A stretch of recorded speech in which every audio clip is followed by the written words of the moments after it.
The individual recognized by historical accounts as King Stephen of England came into the world sometime in the mid-1090s. Some historians, acknowledged as authorities on his existence and period of rule, propose a birth year as early as 1092, while others put forward the notion that his birth might have occurred as late as 1096. It is crucial to keep this in consideration, particularly when reviewing the occurrences of the 1100s and 1110s. Seeing as a 4-year difference significantly impacts the assessment of whether Stephen's actions during these times were characteristic of a youngster, a teenager, or a young man. Greater agreement exists regarding his birthplace. It is generally accepted that his birth took place in the municipality of Blois, situated in the Loire Valley between Orléans and Tours. Stephen's progenitor was Stephen Henry, Count of Blois, a significant French feudal lord towards the close of the 11th century. He was already a man approaching 50 years of age at the time of Stephen's arrival. Had Stephen been born in 1096, he would have appeared after his father had departed for the Holy Land to participate in the inaugural crusade aimed at reclaiming Jerusalem for the Christian cause. Stephen's female parent was Adela of Normandy. She was born in the latter half of the 1060s and was a daughter of William the Conqueror, the Duke of Normandy, who, in 1066, directed a Norman military force across the English Channel and initiated the subjugation of England. Roughly around the time Adela was born, her union with Stephen Henry in the initial part of the 1080s represented a political bond intended to forge an alliance between her father, by then King William VI of England, and the Count of Blois. Her father passed away in 1087 and his son, Adela's male sibling, King William VI, better known as William Rufus, most likely in reference to his reddish hair or beard, succeeded him. Consequently, when Stephen was born in the mid-1090s, his paternal uncle held the title of King of England. Stephen's broader kinship group wielded influence beyond England itself.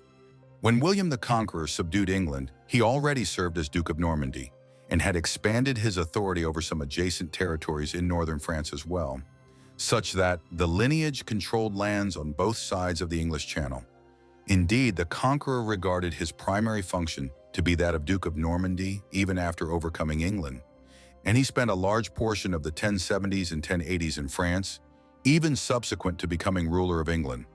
Following his death, his domains did not transfer undivided to William Rufus. Instead, the conqueror's other male offspring, Robert and Henry, played a more significant role in Normandy and the other French territories, while William Rufus presided over England. This arrangement was disrupted in August 1100 when the king met his end during a dubious hunting incident in the New Forest in Hampshire, England. Upon this occurrence, his brother Henry rapidly moved to seize authority and became the new sovereign as King Henry III of England. With this, Stephen, who remained a youngster aged between 4 and 8 depending on his birth year, exchanged one paternal uncle as King of England for another, while his third paternal uncle Robert would exercise dominion over Normandy for some years ahead. Although in 1106 he was militarily vanquished by Henry at the Battle of Tinchebray and confined for the remainder of his days. Consequently, much of Stephen's existence would be spent under the dominance of his potent paternal uncle, who from 1106 onwards controlled England and the family's holdings in Normandy and other locations in northern France. As is the case with any monarch from the High Middle Ages, only a limited number of administrative records or instances of communication have endured over the nearly 1,000 years since Stephen's era that could illuminate his life. As a result, we largely depend on the historical accounts and chronicles of the period to reconstruct the events in which Stephen was involved and the part he assumed in them.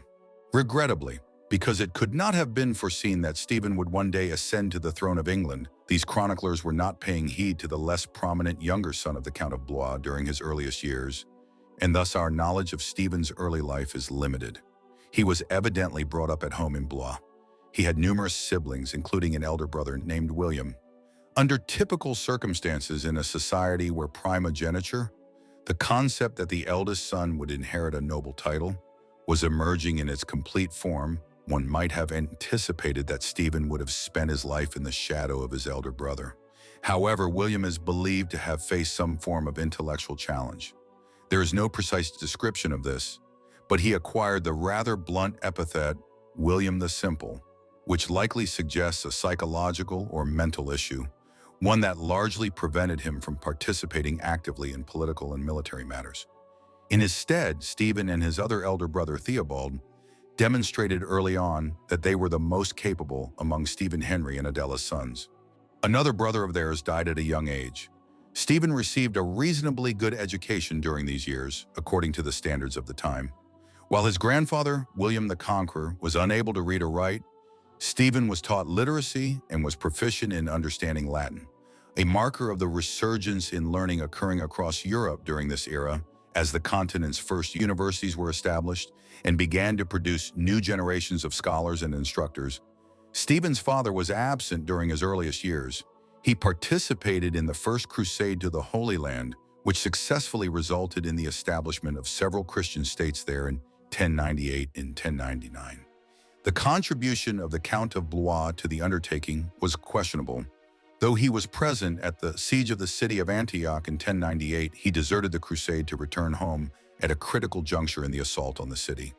To exacerbate matters, it is believed he encountered the Byzantine Emperor Alexios or Komnenos on his journey back through Anatolia and convinced the emperor that the crusade was a lost cause and that he should not advance to assist the Christian armies. As it turned out, his analysis proved entirely incorrect.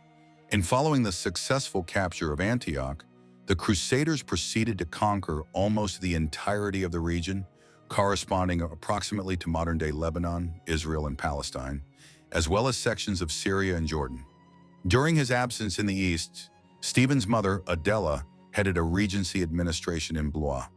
She clearly enjoyed the power it bestowed upon her, and as soon as her husband returned to France, she commenced efforts to persuade him to head back east on the crusade as swiftly as possible. He eventually consented and in 1101 departed again for the Levant. He reached Jerusalem on this occasion, where a Crusader kingdom had been founded following his premature flight home in 1098. The subsequent year, before he could make his way back to France, having fulfilled his promise to visit the Holy City, he was apprehended by an Islamic military force and executed shortly thereafter. Hence, apart from a brief interval in 1099 and 1100 when he was back in France, Stephen's recollection of his father would have been almost non-existent. He grew up much closer to his mother, Adela, and unusually for a noble child at that time, was raised within her household. When news of their father's demise reached France, Stephen's elder brother, Theobald, was designated Count of Blois, though he was only 11 or 12 years old at that moment, and Adela would persist in serving as regent for several years to come. While Theobald had succeeded as Count of Blois upon their father's death, this certainly did not preclude Stephen from aspiring to a position of authority in France or the wider sphere of Western Europe. This was particularly true given the challenging circumstances prevailing in England and Normandy. Henry I had over 20 offspring, but most were born from relationships outside of wedlock, and thus, by the standards of medieval Europe, could not be considered legitimate successors to his dominions. Conversely, he had postponed marriage considerably, not finally wedding his first wife, Matilda of Scotland, daughter of King Malcolm III of Scotland, until 1100, by which time Henry was already in his 30s, an advanced age to marry by the standards of the High Middle Ages. Having married, the union did produce 2 children in rapid succession, a daughter named Matilda after her mother in the spring of 1102, and a son named William Adelin in August 1103. The following year, Henry conferred knighthood upon Stephen, by which time he was at least 16 years old and possibly as much as 20. Henry's patronage and advancement of his nephew persisted in the ensuing years. In the mid-1110s, Stephen traversed the English Channel to visit England for the first time and was granted extensive privileges there. These included the honor of Lancaster, a feudal grant in the Lancaster region of England, one which positioned Henry as one of the foremost feudal lords of the country at a very young age. Further grants of land in the Alençon region of southern Normandy and elsewhere in France ensued. By the late 1110s, all of this was noticeable. It could be argued that Henry was promoting Stephen in a highly unconventional manner, almost as one would his designated heir. Perhaps this stemmed from reservations the king harbored about his own son and successor, William Adelin. William Adelin reached his 14th year in 1117 and commenced the transition into his adult years by the standards of the 12th century. He may have proven somewhat disappointing as he grew older. One chronicler of the era described him as a pampered prince who would be overwhelmed by the volatile and aggressive political climate of the time. Yet as Stephen showed potential, whatever Henry's plans were, they were soon altered by circumstances beyond anyone's command. On November 25, 1120, following a significant gathering of King Henry III's court in Normandy, the king, his offspring, including illegitimate children, along with senior aristocrats and other courtiers, began their journey back to England. The king had made other arrangements, but the captain of a vessel named the White Ship, Thomas Fitzstephen, made the ship available for others to undertake the crossing of the Channel that evening. What was, by all accounts, a rather inebriated royal gathering, one that included the king's heir, William Adelin, numerous courtiers and nobles, as well as several of Henry's illegitimate children, boarded the ship. There were approximately 300 individuals in total, more than the ship could comfortably accommodate. This proved fortunate for Stephen, who was part of the party and chose to disembark and await another vessel for his passage to England, leaving the intoxicated group to proceed without him. Not long afterwards, he possibly observed as the White Ship struck a large rock that was almost entirely submerged in the harbor. According to the sources available to us, all but one of the passengers perished, an unusual outcome given their proximity to the shore. One might have anticipated that more would have managed to swim to safety.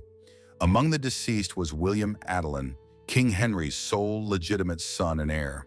His death would leave the succession issue wide open, and as a close male relative of the king, Stephen would become a major participant in the strategizing that ensued in the 1120s. In the immediate aftermath of William Adelin's death, Henry's desire for a child of his own to succeed him became apparent. Despite his lavish promotion of Stephen in prior years, only one option remained: Henry's legitimate daughter Matilda, an 18-year-old girl.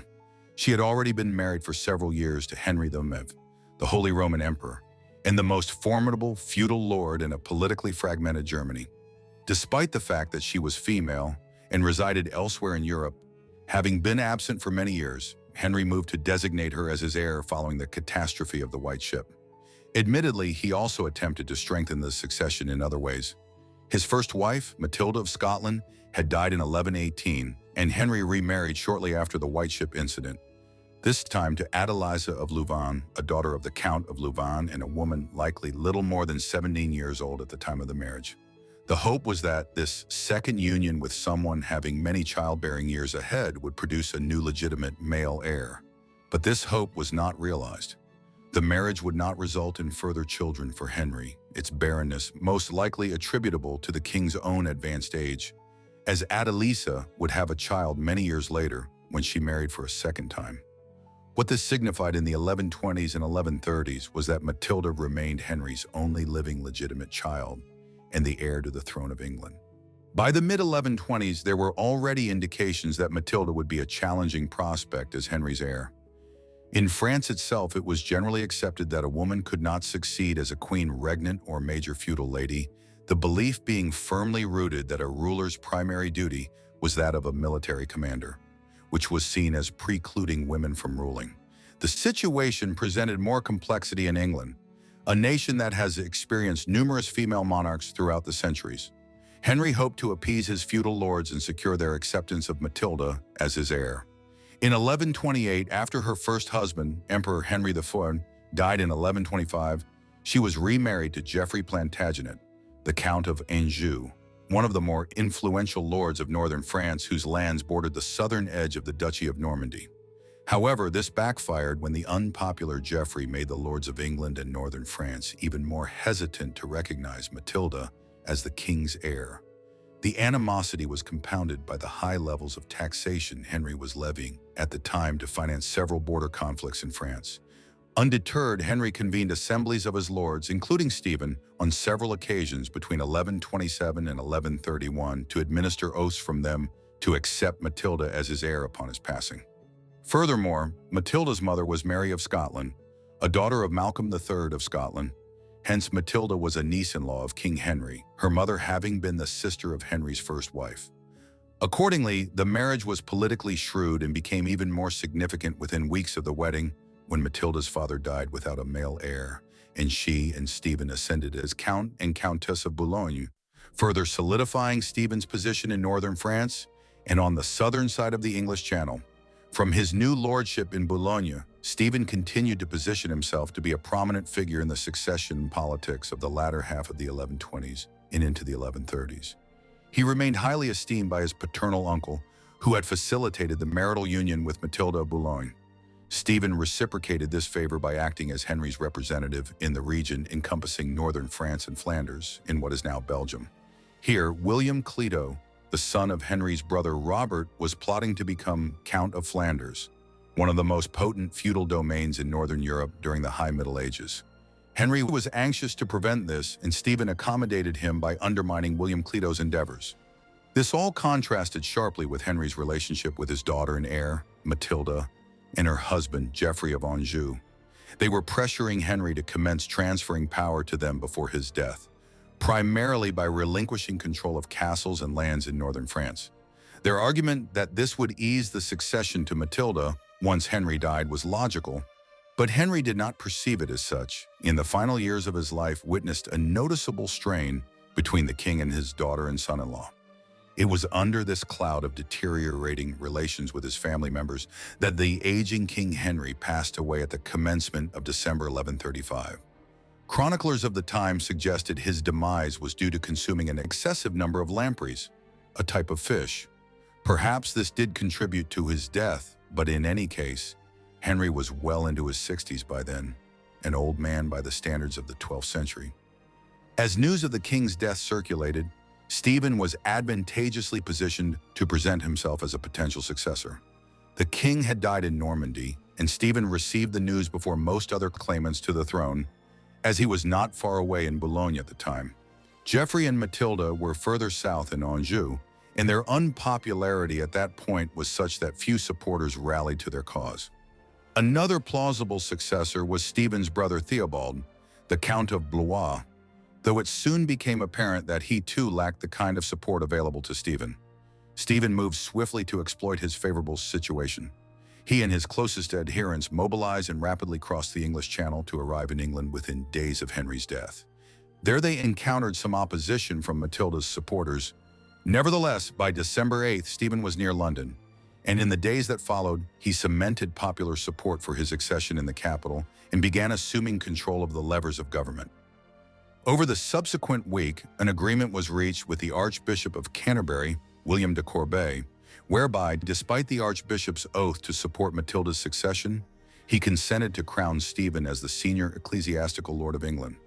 Then a narrative was contrived with some of the late king's senior ministers, through which it was claimed that Henry the Merchant had renounced Matilda as his heir on his deathbed and approved Stephen as his successor. Subsequently, with the negotiations concluded and those in positions of power convinced to support him, Stephen was officially crowned as King Stephen I of England at Westminster Abbey on December 22, 1135. This was precisely 3 weeks to the day since King Henry's death, and in France, Matilda was able to do very little to try to alter the course of events. However, this was not the end of her claim to the throne, far from it. In a somewhat unusual development, Stephen did not initially confront military challenges from rival candidates for the English throne, originating from northern France. Instead, the initial 2 to 3 years of his reign were primarily concerned with securing his position within England itself against fractious lords within England and border incursions from Wales and Scotland. The most pressing issue lay to the north, where King David I of Scotland had taken advantage of the temporary cessation in English royal authority upon King Henry's death to invade northern England. The lands here around Northumbria and adjacent shires were contested between the English and the Scots throughout the High Middle Ages and late medieval period, and a diplomatic realignment consequent upon a change of monarch was a common trigger for outbreaks of hostilities along the border. This particular instance was more substantial than others, with David advancing well into England and seizing the important northern towns of Carlisle and Newcastle. In response, Stephen marched north early in 1136 and campaigned against the Scottish forces. Skirmishes over several weeks proved sufficient to convince both monarchs of the wisdom of finding a swift resolution. Stephen, who was keen to conclude the campaign and return south to continue consolidating his position, ceded Carlisle to David in return for peace. With this concluded, Stephen headed south again.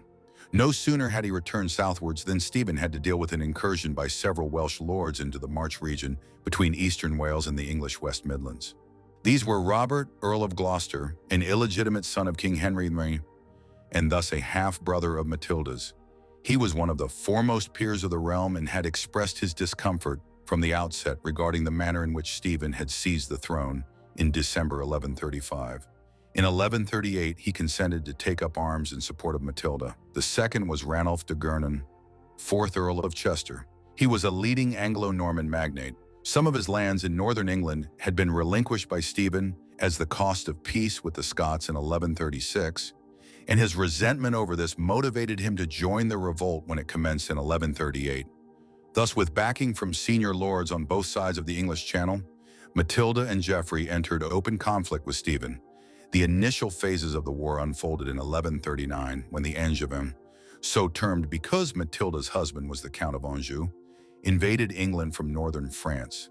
With the die cast, Matilda's supporters made their allegiances clear. The deceased King Henry's widow, Adeliza, also lent her support to her stepdaughter in the months that followed and into 1140.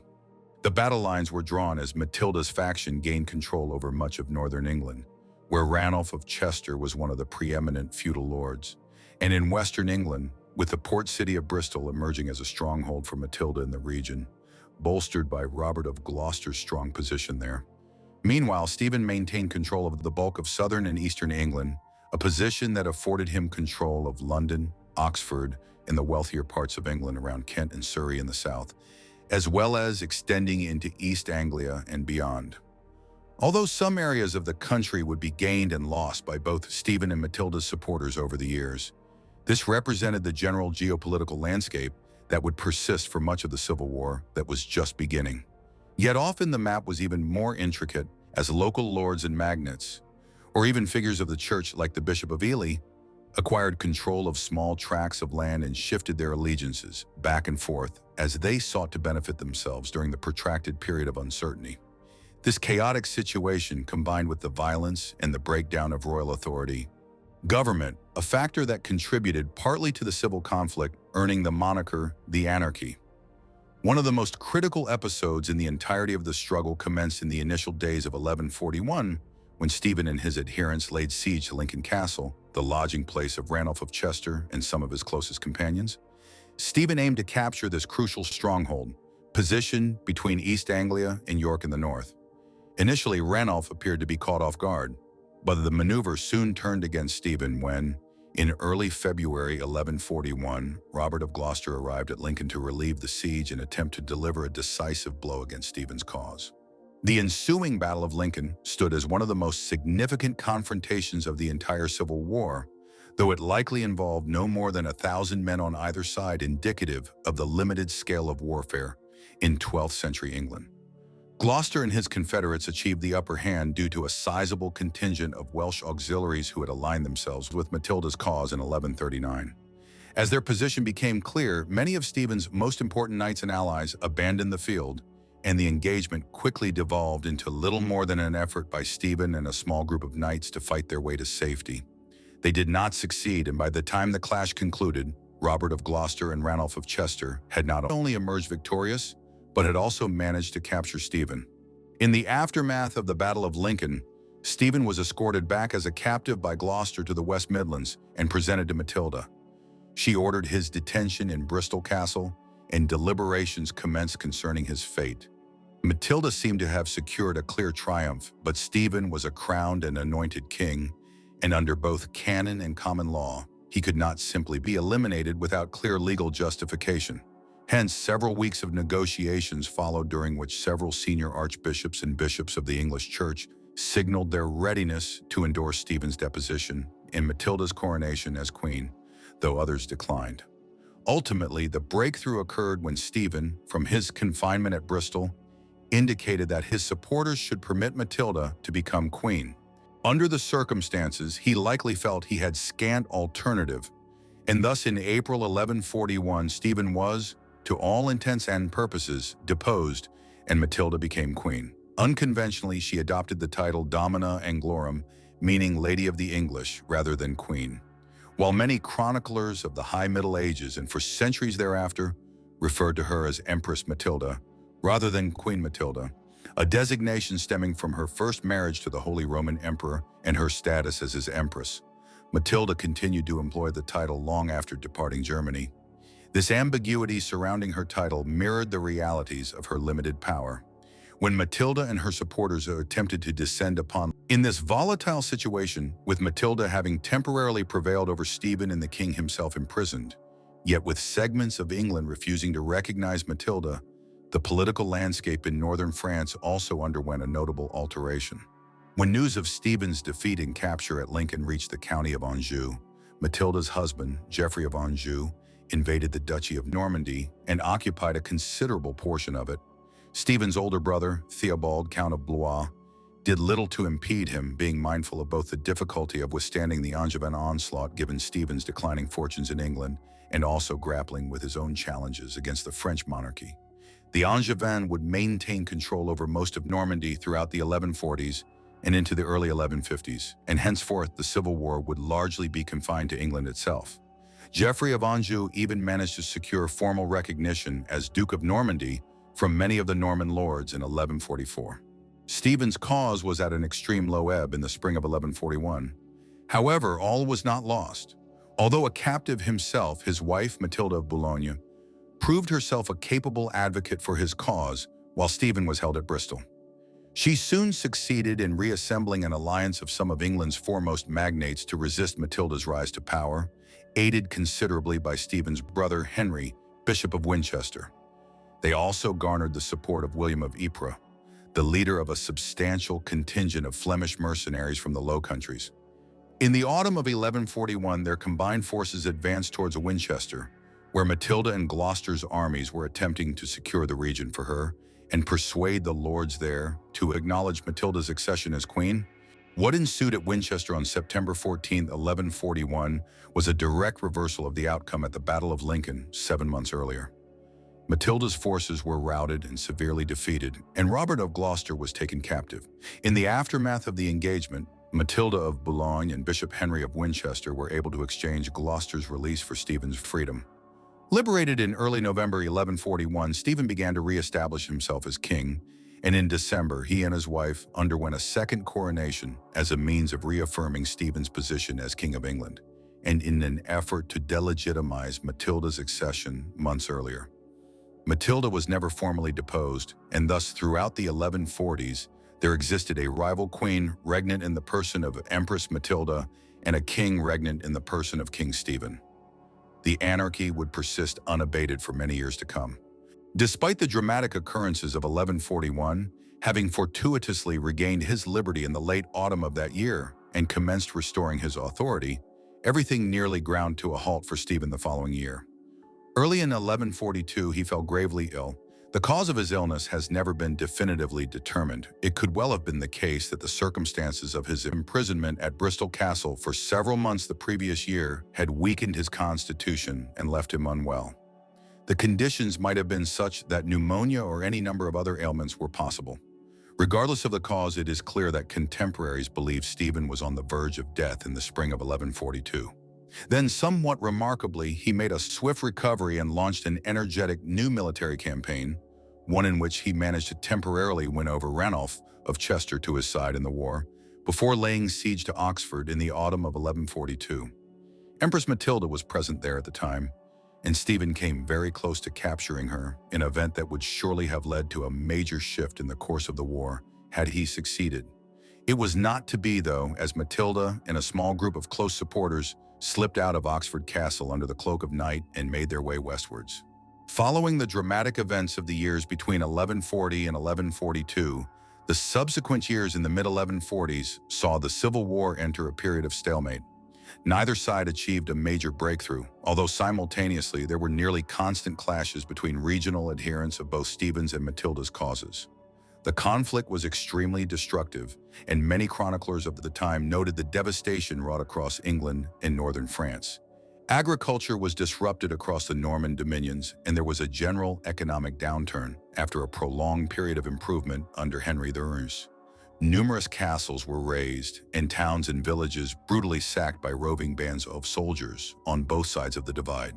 By this time, Stephen was entering his 50s, and Matilda was also well into her 40s. Consequently, as the anarchy persisted, its focus shifted during the 1140s from Stephen and his cousin as rival contenders for the throne to their own offspring. Stephen and his wife, Matilda of Boulogne, had several children by then. Their eldest son, Eustace, was born around 1130. From the moment Stephen claimed the throne of England in December 1135, Eustace was next in line to become King of England, though his political position was clearly marginal while still a child. By the mid-1140s, however, he was old enough to be promoted and was expected to participate in military campaigning himself. In 1146, he was elevated to the position of Count of Boulogne in France, and knighted not long afterward, as his father began preparing him to succeed him one day. Stephen and Matilda also had a daughter named Marie, born in 1136. In the late 1140s, Stephen began promoting her to play a prominent role in the female religious orders in England, a position that held significant political weight in the High Middle Ages. Such was the power and wealth of the medieval religious orders. Another son, William, was married to Isabel de Warenne, the only legitimate child of William de Warenne. A similar situation was unfolding across the English Channel in the county of Anjou. Matilda and Geoffrey had 3 sons in the 1130s. Chief among these was their eldest son, Henry, an heir who became known to the chroniclers of the time as Henry Fitz-Empress. Fitz meaning son of, and the Empress referring to his mother's first marriage to the Holy Roman Emperor, and continued use of the title of Empress. Henry was born in March 1133 and was only a few years younger than Stephen's eldest son, Eustace. Already by 1142, when he was just 9 years old, his parents began involving Henry in the politics of the Civil War and sent him to England to spend time in the household of his step-uncle, Robert of Gloucester. The purpose of this was to personally present Matilda's heir to the English lords who supported her cause. Henry, after all, would be her successor one day if she were to emerge victorious in the Civil War, and this is increasingly how the Civil War began to evolve in the latter half of the 1140s and into the early 1150s. It was no longer a conflict to determine whether Stephen or Matilda would ultimately rule, but rather which might emerge victorious in their old age and secure the succession of their son, Eustace of Boulogne or Henry of Anjou. The 2 sons became more central to the military campaigning as the years progressed, especially on Matilda's side after her second husband and Henry's father, Geoffrey of Anjou, died in September 1151, at which juncture young Henry became the de facto head of Matilda's military campaign. Even as the individuals involved in the fighting changed, it remained a somewhat restrained affair, such that several historians of the High Middle Ages have questioned whether we should even speak of the continuation of the Civil War in the late 1140s. One factor in this was the death of Robert of Gloucester in October 1147.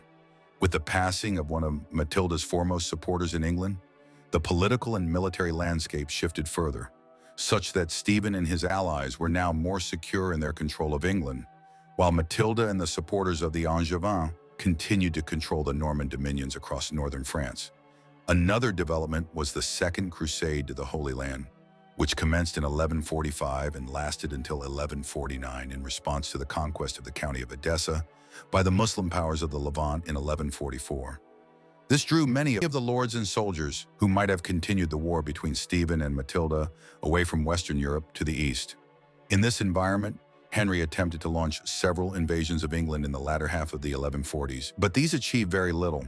In one instance, Stephen simply paid off the mercenaries that Henry's army largely comprised and instructed them to return home to France. The final stages of the anarchy unfolded in the early 1150s. By then, Stephen's position had been somewhat weakened due to a dispute that had arisen between him and the church authorities in England since the mid-1140s, while Ranulph of Chester continued to hold control over large stretches of northern England. In 1153, Henry Fitz-Empress, who by then had succeeded as Count of Anjou and was able to deploy greater resources than on previous occasions, arrived in England again. There he garnered support around Bristol and the surrounding region for his and his mother's cause. A period of pronounced military engagement and clashes ensued over several months, much of it centered on a siege of Wallingford Castle in Oxfordshire, on the periphery of Henry and Stephen's spheres of influence. Something highly unusual transpired at this juncture. Many of Stephen and Henry's closest supporters now indicated an unwillingness to participate in a new round of violent confrontations that could destabilize England in a manner not witnessed since the early 1140s. Faced with this unprecedented situation, Stephen and Henry entered negotiations, which were mediated by leading members of the English Church. The result was the Treaty of Wallingford, also known as the Treaty of Winchester, agreed upon at the site of the siege late in 1153. Under the terms of this agreement, Stephen, recognizing that he now faced a young, energetic, and capable adversary in the form of Henry, and also finding himself in a difficult position regarding church support in England, agreed that Henry would succeed him upon his death, something many people assumed was not many years away, given that Stephen was around 60 years of age by that time. This entailed Stephen abandoning the claims of his sons to succeed him as King of England, but would ensure peace during Stephen's final years. The Wallingford Agreement was subsequently confirmed by a more formal treaty concluded at Winchester. If this was Stephen's plan, it would never come to fruition. By the time the Wallingford Agreement was reached in 1153, the king was at least 57 years of age, depending on his birth date, and perhaps into his early 60s. Old age in the 12th century. Despite his advanced years, he spent the first months of 1154 traveling across England, making preparations for reform of the kingdom and perhaps to arrange the succession of his son William. A major point of focus was the northern city of York. He then traversed the entire country again, heading for Dover in Kent, in the southeast of England. It is plausible that this extensive travel exacerbated some pre-existing ailments, although Stephen's death may also have been entirely unexpected. In any event, we do know that he fell ill after reaching Kent, complaining of a stomach ailment, and died shortly thereafter on October 25, 1154. The precise cause of his death remains unclear. An ailment, such as stomach cancer or severe gastritis, may have been involved. He was quickly buried at Faversham Abbey in Kent. Stephen had patronized the establishment of the abbey just a few years earlier, and both his wife Matilda and their eldest son Eustace, who had died only so recently, were also interred there. The abbey was dissolved and largely destroyed in 1538 as part of the dissolution of England's monasteries during the English Reformation. In 1964, the empty tombs of Stephen and his family members were discovered, and there is a lack of clarity as to where their remains ended up after the 1530s, with local lore contending their bones were cast into a local creek. Stephen's death occurred at a broadly opportune moment for bringing the long-running civil war to an end. Eustace's death a year earlier had ensured there was no power struggle between him and Henry, which would surely have materialized had both men still been alive when Stephen died. Furthermore, with the Treaty of Wallingford having been negotiated only recently, the other potential claimants to the throne were willing to accept Henry's succession as King Henry II of England.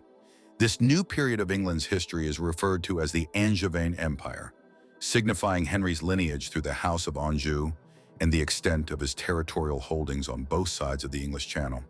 Under different circumstances, some of England's nobles might have encouraged Stephen's younger son William to press his claims to the throne, but after nearly 2 decades of civil war and destruction, peace was generally favored by all.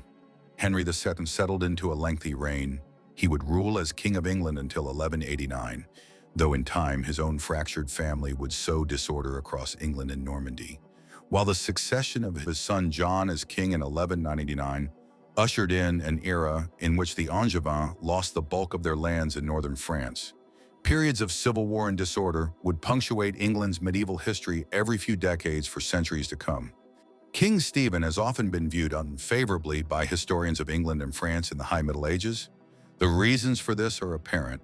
His long reign of nearly 2 decades was a period of almost continuous civil war, societal disruption, and economic devastation across England, to such an extent that it is known as the Anarchy. The chronicles and histories of the time portray a picture of a country ravaged by the conflict between the supporters of Stephen and Matilda. Many subsequent historians have understandably assigned blame for much of this to Stephen, and yet this is possibly unfair. The crisis was generated by a succession dispute that arose to a large degree from the nobles of England and northern France who were unwilling to accept Matilda as the successor to Henry I. Had they done so, the chaos could have been averted. What is your opinion of King Stephen? Was he responsible for the anarchy, or was he more a symptom than a cause of the weaknesses of the Norman state in the 12th century? Please share your thoughts in the comments section, and in the meantime, thank you very much for watching.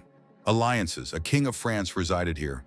governing from Paris, yet his dominion in no way resembled the French nation-state of today.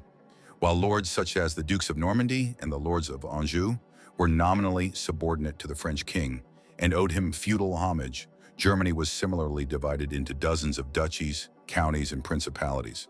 However, as in France, a semblance of centralized authority existed in the personages of the Holy Roman Emperors.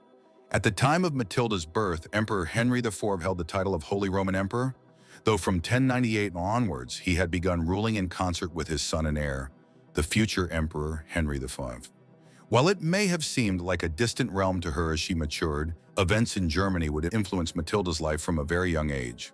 We possess a number of important medieval chronicles and historical works extant for the history of England and Normandy in the 12th century, which form the primary basis for accounts of Matilda's life and period of rule. There are also sections within numerous chronicles and histories of 12th century Germany that make reference to Matilda in light of her marriage to the Holy Roman Emperor between 1114 and 1125.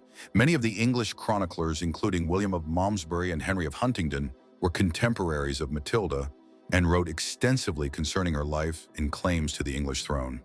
A few of these portray her positively, though the majority present a negative portrayal of her, notably the Gesta Stephani, which translates as the Acts of Stephen, a text that, unsurprisingly given its title, offered a biased account favoring the claims that Matilda's cousin Stephen had to the English throne. Regrettably, a biographical history of Matilda's life penned by the French bishop and chronicler Aymeric of Le Mans was lost in the late medieval period. A text that would have offered further insight into her life, character, and periods of rule in Germany, France, and England. Additionally, numerous histories and treatments of Matilda's claims to the English throne were written by Tudor historians in the 16th century, a period during which the rapid successions of Queen Mary I and Queen Elizabeth I in 1553 and 1550 prompted Englishmen to reconsider the history, merits, and nature of female monarchy. These chronicles provide a fragmented account of Matilda's early life. She was raised around an itinerant court that frequently moved between England and northern France, with her father and mother residing for periods at Westminster near London or at Rouen in Normandy. It was an extensive court comprising lords from both England and France, where French served as the lingua franca. Although she had only one full brother, Matilda grew up amidst a large family of nearly 24 illegitimate half-brothers and half-sisters, and numerous first cousins, including the children of her father's sister, Adela, Countess of Blois. She may have received some instruction and tutoring from Archbishop Anselm of Canterbury, one of the most learned men in Christendom at the time, prior to his death in 1109. Other monks and bishops would also have tutored the children of the royal court during an era when educational standards in Europe were experiencing a significant period of expansion, leading historians in recent times to speak of a 12th century Renaissance that preceded the Italian Renaissance of the 15th century. Matilda's formal education was abbreviated due to her status as a political pawn in the complex. Matilda would spend just over a decade as the Holy Roman Empress, holding the most senior royal female position in Germany. It was a turbulent period in imperial history, as her husband was effectively engaged in conflict with the papacy in Rome for control over northern Italy, a major constituent part of the Holy Roman Empire at this time. Henry IV had even faced papal excommunication in 1112, 2 years prior to marrying Matilda. In the initial years after the marriage, Henry spent much of his time campaigning south into the plain of Lombardy, and after a time, Matilda joined him there with her entourage and household staff. At one point in 1117, even heading south towards Rome itself as the emperor attempted to capture the Eternal City. Curiously, despite her youth, Matilda was actively participating in political affairs by 1116 and 1117, with evidence suggesting her attendance at government councils and her serving as an unofficial patron of political measures brought before the imperial court. In 1117, she also asserted her claim to the title of Holy Roman Empress as Henry emerged victorious from the military clashes in Italy. However, the title did not receive the endorsement of Pope Paschal IX, and whether she was legally entitled to call herself Empress or simply held the less senior imperial title of Queen of the Romans remained a matter debated for years to come. Matilda consistently maintained her identity as Empress Matilda, even long after departing Germany. Matilda's significance within her husband's administration became clear in 1118, when he himself returned to Germany to suppress growing unrest among several feudal lords there and left Matilda in charge of the imperial government south of the Alps. In his absence, she played important roles during the subsequent years, notably in the resolution of the investiture controversy, a long-standing dispute between successive Holy Roman emperors and popes since 1076 concerning whether the emperor held the right to appoint archbishops and bishops in the lands of the Holy Roman Empire or if the pope had the final authority in investing these ecclesiastical offices. The controversy was finally settled by the Concordat of Worms, agreed upon in 1122 in the German city bearing its name. Matilda played an unofficial diplomatic role in facilitating the significant compromise that assigned different roles to the emperors and the popes in investing bishops across the empire. The trajectory of Matilda's life was profoundly altered by the events of November 25, 1120. That evening, Matilda's brother and the heir to the English throne, William Adelin, embarked with a large contingent of nobles and courtiers to sail from Barfleur in Normandy across the Channel to England. In addition to William Adelin, several of the king's illegitimate children were aboard, though Henry himself was not, having already made his own arrangements for sailing back to England. The party is believed to have consumed a considerable amount of alcohol before boarding the vessel named the White Ship, captained by Thomas Fitzstephen. It did not travel far. Just outside the harbor of Barfleur, the ship struck a submerged rock protruding from the seabed and soon began to sink. Of approximately 300 passengers, only one is reported to have survived. Among the deceased was William Adelin. With the death of her brother, the succession was thrown into complete disarray as the king's only legitimate male heir was now gone. Matilda would subsequently become central to the debate surrounding her father's succession. The White Ship incident would eventually lead to civil war and the anarchy in England and Normandy as Matilda's rightful place in the line of succession was questioned. In the immediate aftermath of the White Ship disaster, political turmoil gripped England and northern France. Henry had lost his only legitimate son and the clear heir to his dominions. Now only Matilda remained among his children who was legitimate, born within wedlock, and thus a potential successor. Many might have believed at this juncture that Henry would look outside his immediate family for a new heir. Two potential candidates were his nephews, the sons of his sister Adela, Theobald, Count of Blois, and his younger brother Stephen. The latter might have been considered an especially probable heir. Henry had shown immense favor towards Stephen in the 1110s as he approached his adult years, bestowing extensive lands and feudal honors upon him in England and establishing him as the foremost figure in the Alençon region along the southern borders of the Duchy of Normandy. In retrospect, it appears Henry had been preparing Stephen as a potential alternative heir during these years, should anything befall William Adelin. And yet, when the moment arrived to potentially do so after the White Ship, Henry made it unequivocally clear that Matilda was now his designated successor. Many were hesitant.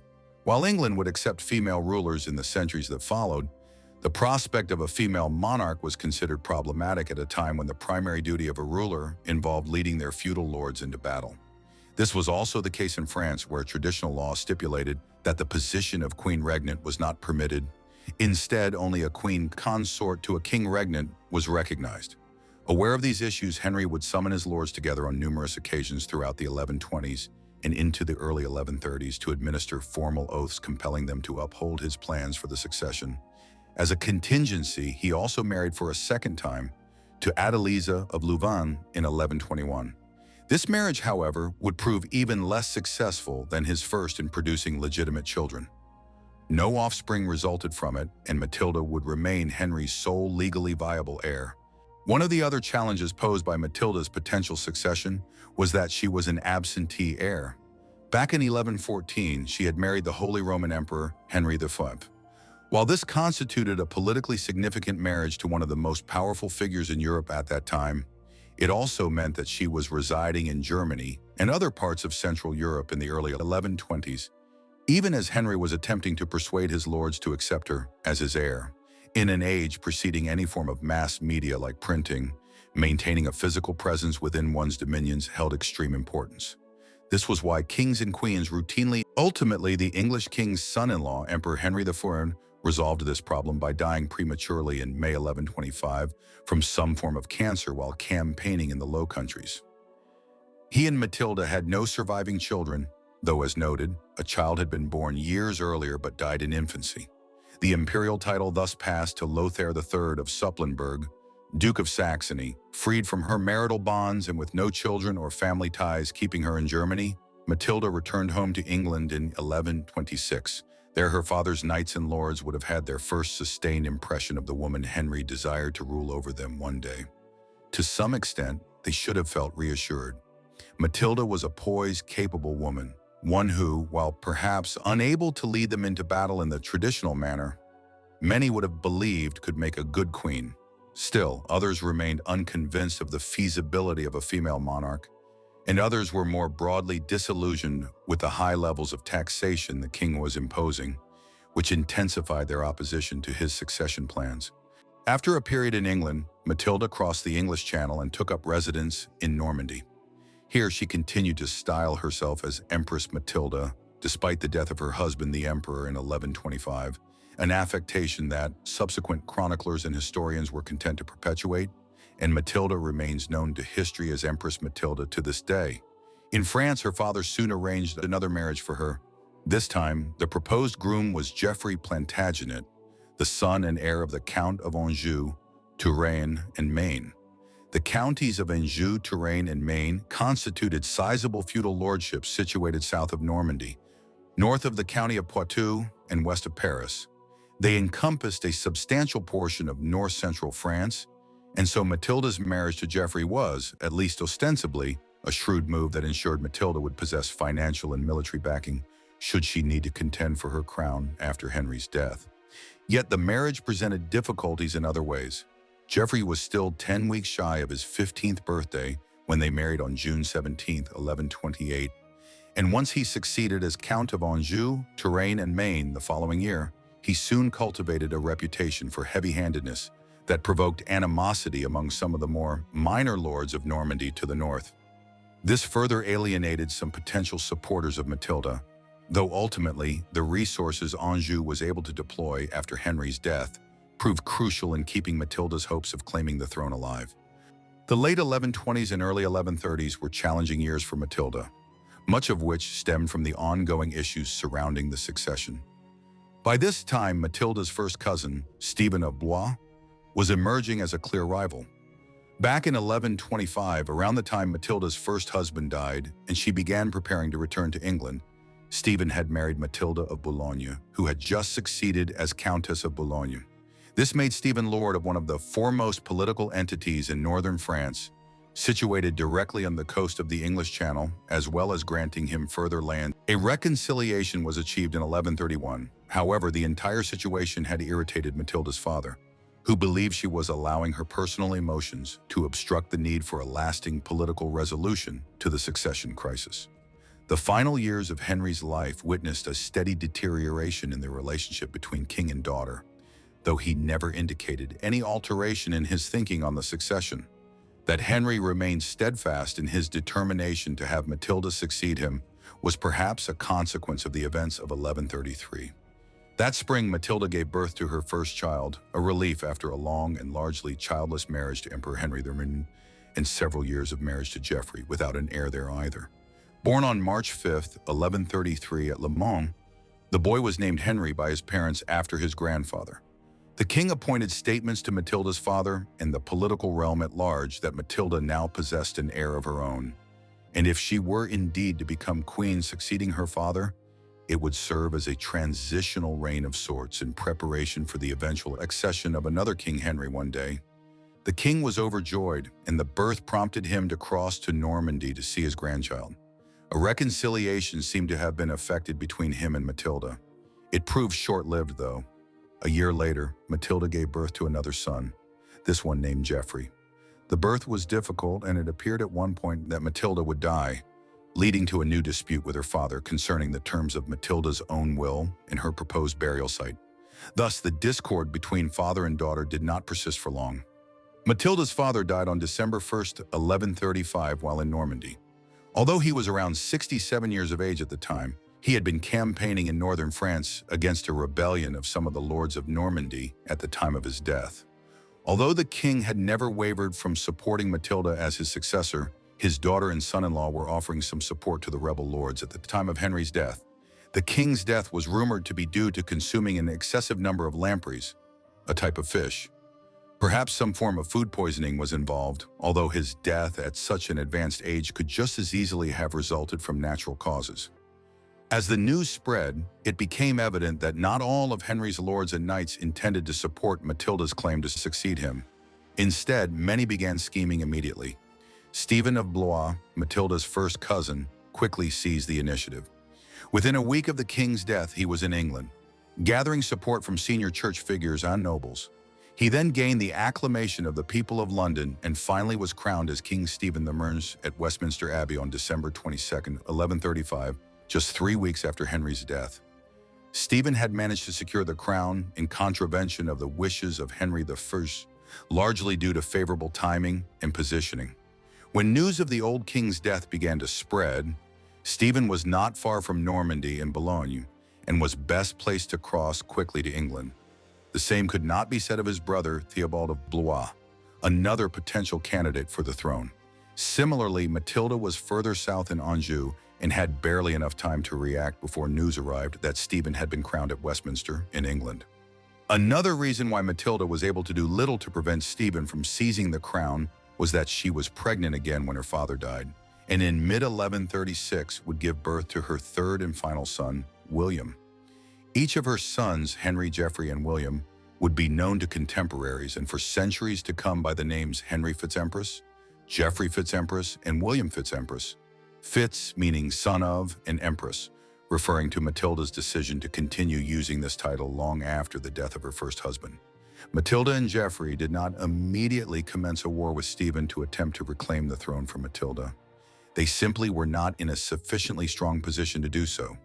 Instead, they would wait a few years, gradually gathering allies and preparing militarily and financially for the impending war. What forced their hand and led to the outbreak of the civil war known as the Anarchy was when numerous powerful lords of England signaled their support for Matilda's cause in opposition to Stephen in 1137 and 1138. The most prominent was Robert of Gloucester, an illegitimate half-brother of Matilda's, whom Henry had promoted to become an earl and to hold extensive lands in England. From Stephen's first arrival in England in December 1135, he had expressed his reluctance to accept his cousin as the new monarch, attempting to obstruct his coronation. He was now joined in throwing his support behind Matilda by Ranulph of Chester, another influential English earl with considerable land and backing in the northwest of the country. Matilda also secured the support, for a time, of King David of Scotland, who hoped to gain further lands along the border through his involvement in the Civil War. This incredible victory left Matilda seemingly triumphant, though Stephen's cause was not vanquished. No sooner did word of the king's capture reach London and Westminster than his wife, confusingly, also named Matilda, began gathering forces to strike back against the Empress and to keep Stephen's cause alive. The brief conflict of the two Matildas that would follow would soon lead to another major shift in the military and political landscape. All of that lay in the months ahead. In the immediate term, Matilda had secured a major victory over Stephen and held her great adversary captive. She now moved to claim her birthright and fulfill her father's wishes for the succession by becoming ruler of England. And yet there was a peculiar aspect to her ascension. This, although Matilda generally employed the title of Empress and was now aspiring to become queen, she did not adopt either of these designations, instead issuing royal charters and grants under the title of Domina Anglorum, meaning Lady of the English. In early April, she and her adherents, along with some leading figures of the English church she had persuaded to her cause, arrived at Winchester, home to one of Europe's greatest Gothic cathedrals and a highly important center of the medieval English church. There, Matilda was elevated to the status of queen in a makeshift ceremony. However, a subsequent effort to capture London failed, and Matilda gained neither the popular acclaim of the capital's populace, nor was she crowned at Westminster. This occurred despite her having won over Geoffrey de Manville, who controlled the Tower of London at the time.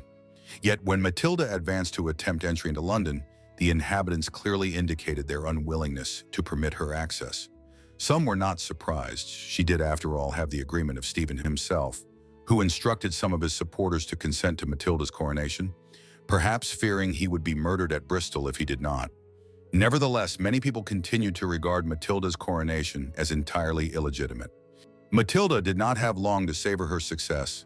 The other Matilda, Stephen's wife, Matilda of Boulogne, had by this time assembled sufficient forces that she was able to commence campaigning into the Midlands with the assistance of her brother-in-law, Henry, Bishop of Winchester, and William of Ypres, a lord from the Low Countries who had brought mercenary troops to England to aid Stephen. On September 14th, they descended upon Winchester and thoroughly routed the forces gathered there in support of Matilda. The rout of Winchester was significant in that Robert of Gloucester was also captured during the fighting.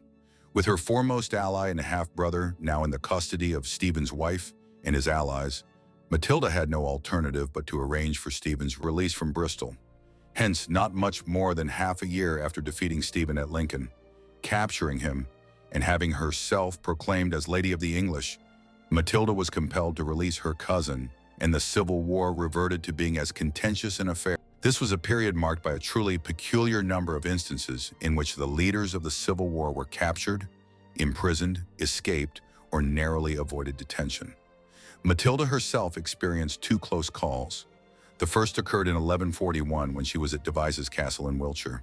It had been erected about half a century earlier by the Bishop of Salisbury and became one of the foremost strongholds in southwestern England by the close of Henry III's reign.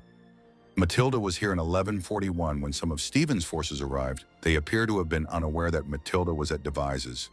Nevertheless, any attempt by her to escape would have led to her detection. Consequently, she resolved to slip out by donning burial clothes and then being secured onto a funeral bier. Her attendants then carried her out of Devizes as though removing a corpse. Apparently, Matilda remained in her prone and bound position for many hours until the company had made their way entirely out of the region where Stephen's forces were operating and reached the safety of Gloucester. Later, her forces recaptured Devizes, and she would reward the inhabitants for their aid in assisting her escape, granting them a royal charter to hold markets as a small borough. A second close call transpired in 1142 after the rout of Winchester and the release of Stephen and Robert of Gloucester. The fighting in 1142 began to concentrate around Oxford. Stephen became aware that Matilda had relocated her government here by that time and concluded that if he could capture her, it would deliver a decisive blow and end the war. Thus, in the autumn, he advanced on Oxford, the site of an impressive castle and a town that had already emerged as a center of higher education.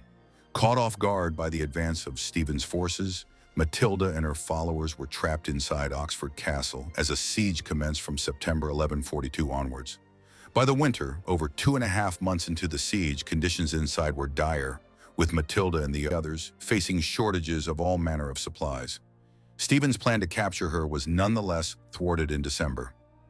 The Lady of the English and a small group of close followers escaped from Oxford Castle and evaded detection by Stephen's troops to make their way back west towards Bristol. There are differing accounts of how she made her escape. One suggests Matilda simply departed through a postern or rear gate of the castle. Another narrative, a more romantic though not implausible one, claimed that Matilda and her allies climbed down a rope from a window of the castle to safety and then made their escape dressed entirely in white to camouflage themselves against the snow that had blanketed Oxfordshire that December. Whichever account is true, we do know that Matilda made yet another narrow escape and continued her struggle against Stephen into the mid-1140s. While the war had seen many shifts and turns in England in 1141 and 1142, matters were more clearly defined in northern France. Here, Matilda's husband, Geoffrey of Anjou, had invaded Normandy and largely taken control of the duchy for her cause in the early 1140s.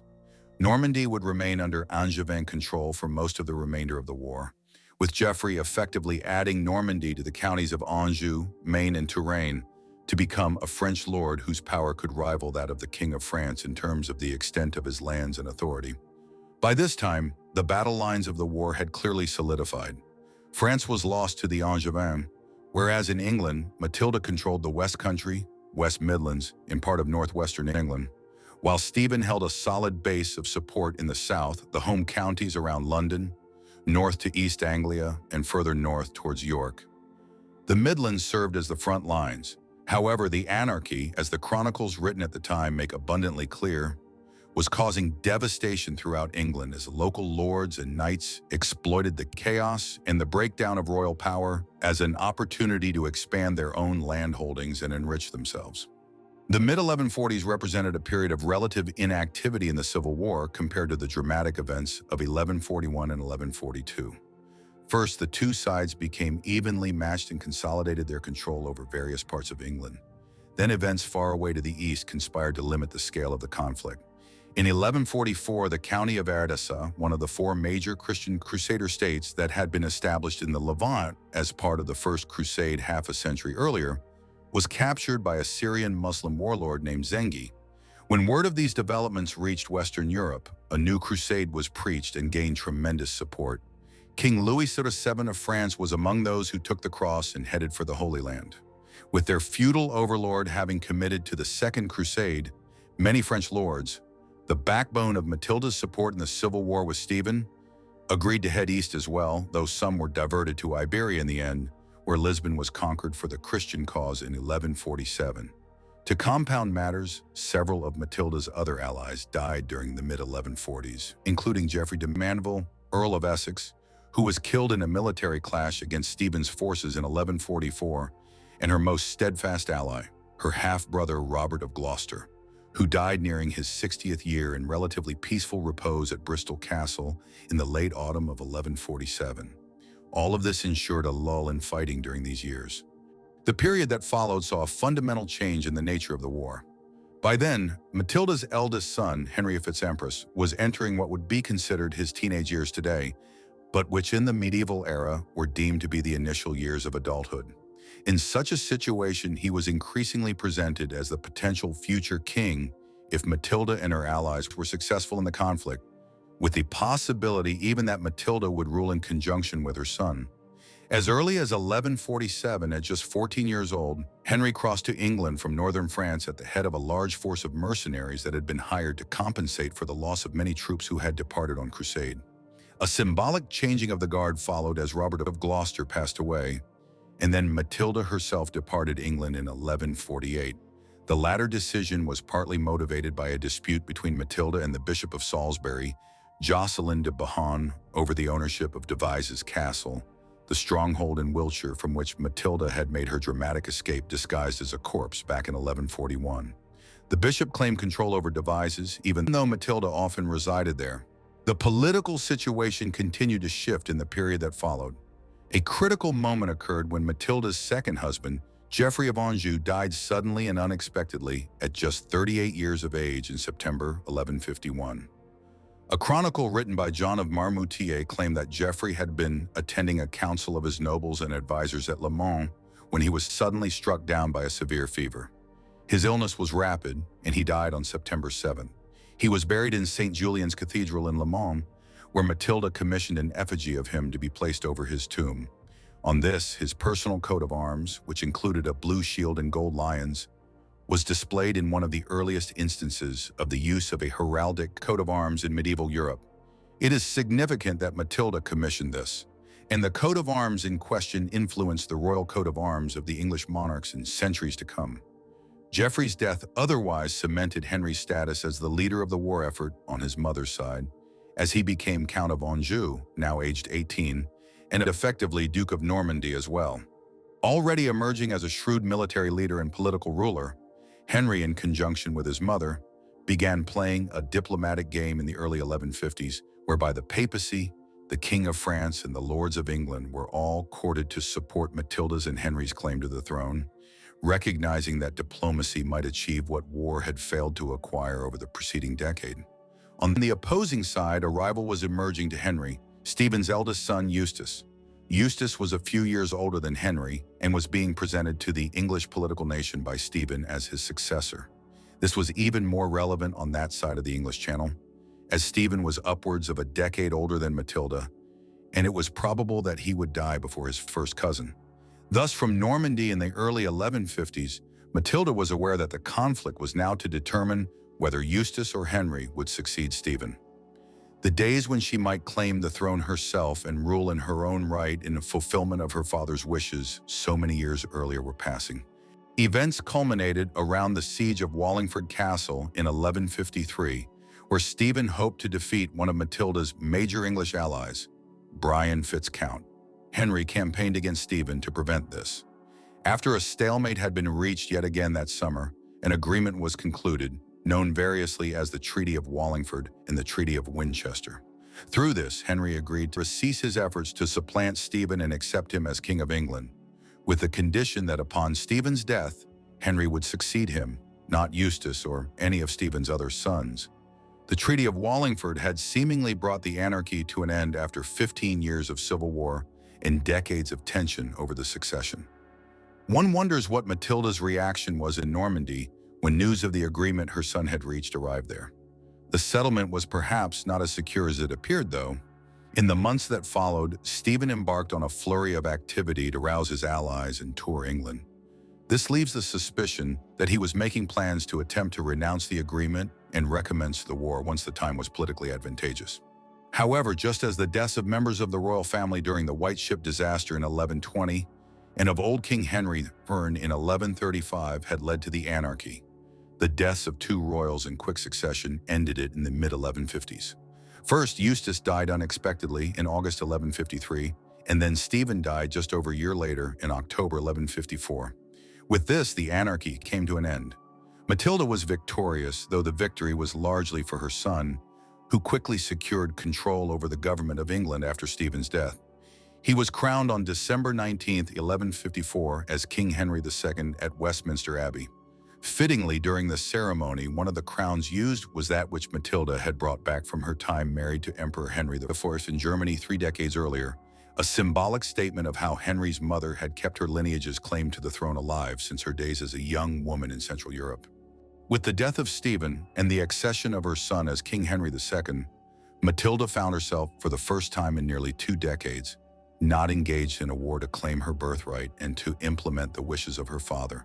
She had not become queen herself, but her eldest son, whom she had symbolically named after his grandfather, had.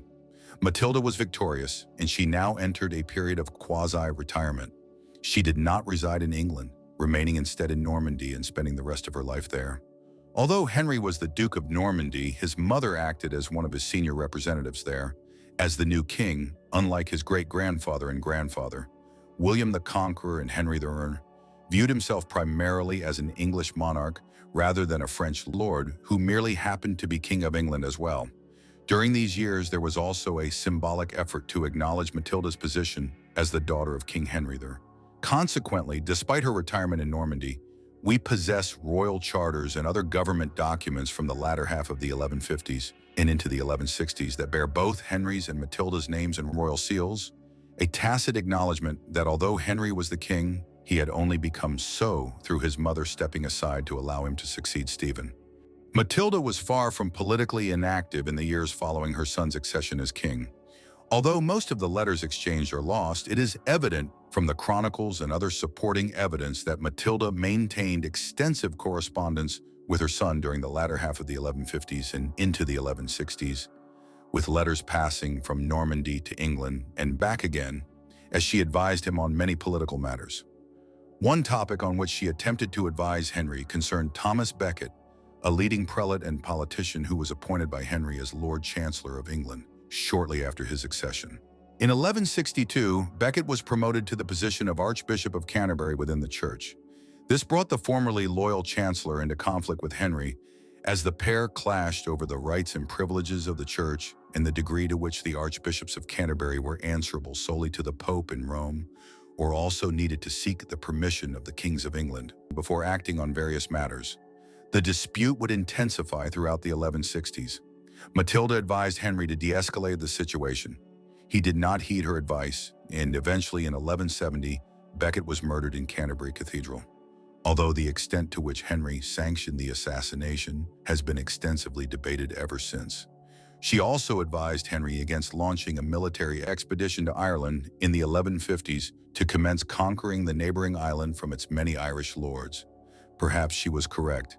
Henry did eventually authorize such a campaign after his mother died, initiating centuries of English involvement with Ireland. Matilda was in her 60s as her son's relationship with Becket began to deteriorate. She ultimately lived to be 65 years old, a respectable age for the time. Her later years saw her take a less active role in political matters, undoubtedly enjoying the frequent visits of her grandchildren to Normandy, among whom would be two kings of England, King Richard I, better known as Richard the Lionheart, and King John I, two queens, Eleanor, Queen of Castile, and Joan, Queen of Sicily, and also several lords and ladies of other major polities. Her son and grandsons would rule over lands in England, France, Wales, and even Ireland, which became known as the Angevin Empire in recognition of her marriage to Geoffrey, Count of Anjou, while the Plantagenet family name, which she acquired through that same union, was borne by the rulers of England down to 1485, when the House of Tudor came to power at the conclusion of the Wars of the Roses. Matilda died at her home in Rouen in Normandy on September 10, 1167. She was buried at the Abbey of Bec, which she had supported for decades. Her remains, however, were moved, lost, and rediscovered on several occasions over the centuries, finally finding their current resting place at Rouen Cathedral in the mid-19th century. At Bec, her tomb still bears the epitaph, "Great by birth, greater by marriage, greatest in her offspring." Here lies Matilda, the daughter, wife, and mother of Henry. Empress Matilda stood as one of the most remarkable political figures of the High Middle Ages. During a long and varied life, she became Holy Roman Empress, participated in the governance of parts of Germany and Italy while barely more than a teenager, then became Countess of Anjou in the late 1120s, before engaging in a major civil war spanning nearly 2 decades to assert her right to become Queen of England in fulfillment of her late father's wishes. She proved herself a formidable adversary, managing for a time in 1141 to seemingly defeat Stephen and claim her birthright, though the rout of Winchester and the subsequent release of her first cousin snatched defeat from the jaws of victory. Admittedly, her unwavering determination to become Queen of England inflicted considerable suffering, plunging the country into disorder, economic devastation, and war. But Matilda was not alone in her desire to end Stephen's reign. Ultimately, her tenacity ensured that her claim survived long enough for her son to rise to prominence and resolve the fundamental issue that had triggered the war in the first place: the prospect of a female monarch. In the end, Matilda was unable to fully realize her father's plans for the succession, but the accession of her son as King Henry II in 1154 represented as favorable an outcome as could be contrived from the chaos of the anarchy. What is your perspective on Empress Matilda? Do you believe she would have been a great queen had she been permitted to rule by both Stephen and the English nobility?